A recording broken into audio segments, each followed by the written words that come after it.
And we're live. Yeah. So, hello everyone, and welcome back to Systemic Conversations, the podcast where we explore the hidden threads that shape our lives across generations, cultures, and systems. I'm Carole. And I am Orianne. Today we are diving into a topic that we have both come across time and time again in our work with individuals, couples, and groups. Yes, and we wanted to explore something that can feel big and abstract, yet often shows up in very real, concrete ways in people's lives. We're talking about destiny. In a destiny context, when we say destiny, woo, we are not talking about something magical or fatalistic. We are referring to the parts of life that feel already shaped, like by family history, inherited trauma, circumstances we didn't choose but somehow carry. Exactly. Destiny can include the family we're born into, the societal or historical events that shaped our line, or the silence and exclusions that were never named. And we see this over and over again in constellations, people living out stories that aren't really truly theirs, or repeating patterns that don't seem to come from their own life experience. We chose this topic because so many people come to into therapy or coaching feeling blocked, lost, or strangely burdened. And what emerges? It's that they are carrying a destiny that belongs to someone else. For example, someone who wasn't mourned, someone who was excluded, someone who suffered and never got to be seen. And suddenly the puzzle pieces start to make sense, not just emotionally, but somatically, relationally, even professionally. So, Carol, in this episode, we are exploring questions like: are you living your own path or fulfilling someone else's? Is your struggle really yours? And if part of your destiny is inherited, what would it take to interrupt it or even transform it?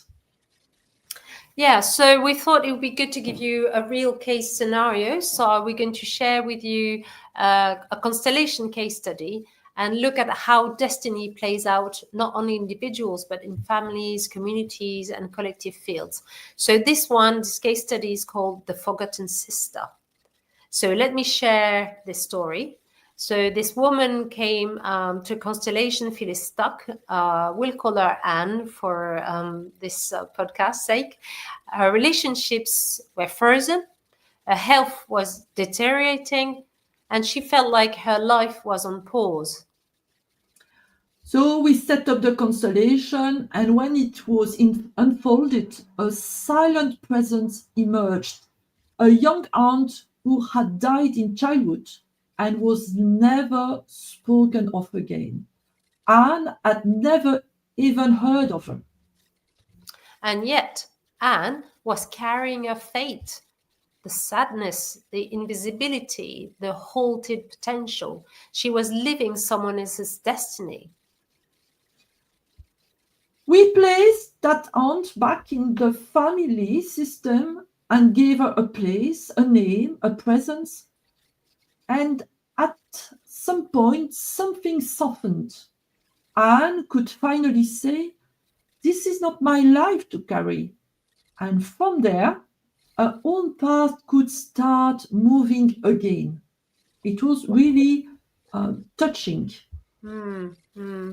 So this is what we mean when we mention a word like entanglement, Mhm. and this is Hellinger calls it entanglement. When someone takes on a fate that isn't theirs, often out of deep unconscious love or loyalty to someone who was excluded or forgotten, such as in that story. Mhm. And when the person who breaks the cycle, the one who says, "that's enough," Mhm. can be labeled as the black sheep. But really, they are creating the space of a new line of destiny. And And Oh, Yeah. sorry. No, and it's very powerful to be able to do that. Yeah, let's be honest, it's not easy to stop carrying what isn't yours. Can feel disloyal to the whole family. It can feel lonely or even painful, but it's often where healing begins. And it's important to say this clearly. So many people are confused about that. But Okay. destiny is not the same as karma. It's not a punishment or a reward. In systemic work, destiny is something we encounter and sometimes something we must accept in order to move forward. Yes, this is true, Oriane, when you mentioned acceptance. So acceptance here doesn't mean to give up or giving up. It means saying, yes, this is what shaped me so far, and now I choose how to carry it. And this is where transformation begins. Mm. And not all destinies are personal.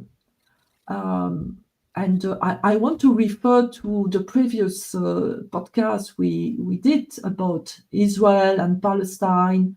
Some are collective, shaped by war, colonization, migration, poverty, oppression. Entire communities can carry destinies that were never spoken. Mm.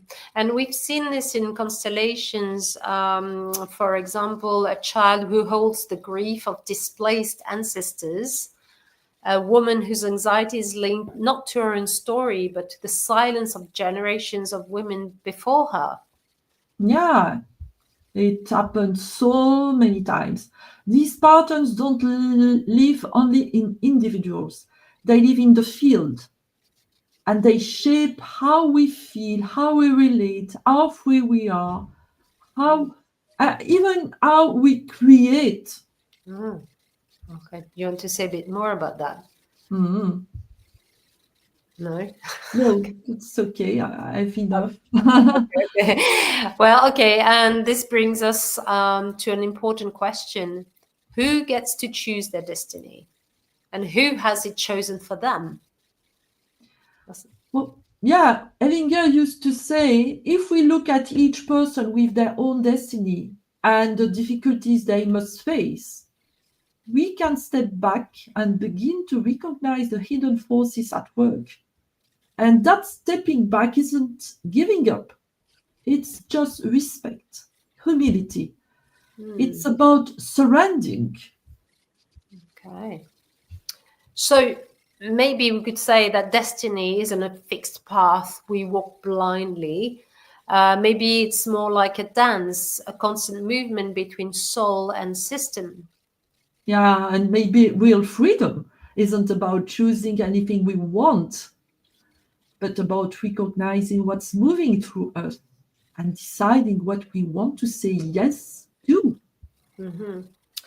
When we do that, destiny stops being something we drag behind us. It becomes something we walk alongside, something we can even shape. Definitely. So, what can we actually do when we realize we are entangled in someone else's destiny? Can you tell us something about that, Yes. Carole? Yeah, that's a good question. So one of the most powerful things we can do is first is see it clearly. So the Mm. recognition is already a movement. When we name what's being carried and for whom, something in the system relaxes. Yeah. And giving back what's not yours doesn't mean rejecting your family or dishonoring the past. It means putting things in their right place. In constellations, this might look like saying, Dear aunt, I see your fate and I honor it, but I cannot carry it for you. I'm the little one. Hmm. Yeah, that was how this constellation for Anne concluded. Yeah. Hmm. Mm. Yeah. So another step which is possible is to bring in rituals or symbolic action. This could be writing a letter, lighting a candle, placing an object on an altar, or doing a constellation individually or in a group. And sometimes it's about expanding your awareness of the wider field, understanding the history, the exclusions, the losses that shaped your lineage. This brings context and also compassion. Yeah. So I would say to people, to our listeners, that it would be interesting for them to look into their lineage if they've not done that and ask some questions, be a bit curious about who the ancestors are and their context, their history. And of course, these processes are often more powerful when held in a safe space. And that's why we offer constellation sessions and workshops to help people explore these layers with support. Yeah. So, as you can understand, the invitation isn't to fix or fight your destiny, but to relate to it consciously, to surrender to it also, and to step into your life with presence and choice rather than unconscious loyalty. Hmm. Yeah, we can put reshape, as we said, the destiny. Yeah. Okay. Yeah. So, what we would like to do as we close this podcast is to invite you to reflect what parts of your life feel inherited, what part feels really truly yours, and what might be longing to be acknowledged, honored, or let go. And if this question stirred something in you, if you feel you might be carrying a story or weight that isn't fully yours, it's good to know you are not alone. Yeah, we're here for you. This is exactly the kind of inquiry we explore in our Family Constellations workshop and one-to-one constellation sessions. So whether you're feeling stuck or facing a crossroads, this work can be bring surprising clarity and movement. You will find more information if you are looking for this kind of facilitation. Whether you want to join online or in person, you will find all the information here. Um, In the description.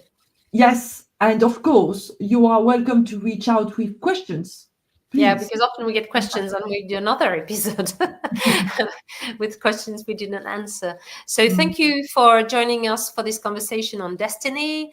If today's episode resonated, we'd loved it if you subscribed, left a comment, or shared it with someone it might help. Yeah, it might support.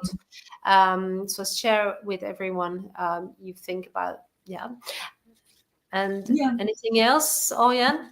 Yeah, just like because you support our work and it helps to share the information because probably your friends or anyone you know or maybe you don't know will get some support.